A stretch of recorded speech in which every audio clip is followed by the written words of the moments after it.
देश के 1 करोड़ से ज्यादा केंद्र कर्मचारियों और पेंशन भोगियों को 8वें वेतन आयोग के गठन का इंतजार है। सभी की निगाहें प्रधानमंत्री नरेंद्र मोदी पर टिकी है कि कब वे आयोग की घोषणा करेंगे, जो सैलरी और पेंशन में इजाफे को लेकर अपनी रिपोर्ट केंद्र सरकार को सौंपेगा। 8वां वेतन आयोग जनवरी 2026 से लागू होना है और उससे पहले आयोग अपनी रिपोर्ट सौंप देगा। ऐसे में सवाल अब उठ रहा है कि अगर 8वां वेतन आयोग बनता है और वेतन पेंशन बढ़ाने की सिफारिश करता है तो केंद्र कर्मचारियों की सैलरी में इजाफा कितना हो जाएगा। ये तरह के सवाल सभी लोगों के मन में उठ रहे हैं।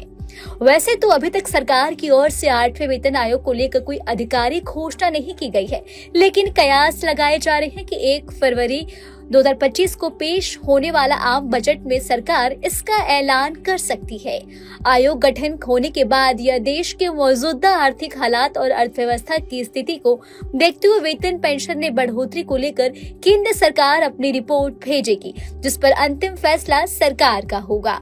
अब जान लेते हैं फिटमेंट फैक्टर बढ़ाने की भी क्या मांग है। मीडिया रिपोर्ट में कहा गया है कि संयुक्त सलाहकार समिति की राष्ट्रीय परिषद ने सरकार से 8वें वेतन आयोग के साथ फिटमेंट फैक्टर बढ़ाने की भी मांग की है और 7वें वेतन आयोग में फिटमेंट फैक्टर की दर 2.57 थी, जिसे इस दर बढ़ाकर 2.86 करने की मांग की जा रही है। फिटमेंट फैक्टर के आधार पर ही वेतन आयोग लागू किया जाता है और सैलरी व पेंशन में इजाफा होता है।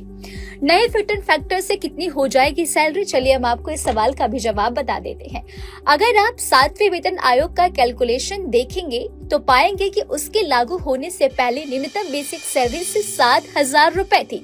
7वें वेतन आयोग में फिटमेंट फैक्टर 2.57 कर दिया गया था, जिसके बाद न्यूनतम बेसिक सैलरी बढ़कर 18,000 रुपए हो गई।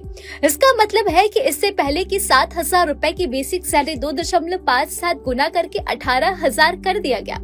तो इसी तरह अगर 8वें वेतन आयोग में फिटमेंट फैक्टर 2.86 किया जाता है तो न्यूनतम बेसिक सैलरी 18,000 से बढ़ाकर कम से कम 51,480 रुपए हो जाएगी। इसका मतलब हुआ कि सैलरी में करीब 3 गुने का इजाफा हो सकता है। 8वां वेतन आयोग लागू होने से सैलरी की तरह पेंशन भी तगड़ा इजाफा होगा। अभी न्यूनतम पेंशन में 9,000 रुपए है, जो 2.86 फिटमेंट फैक्टर के हिसाब से बढ़कर 25,740 रुपए पहुंच जाएगी।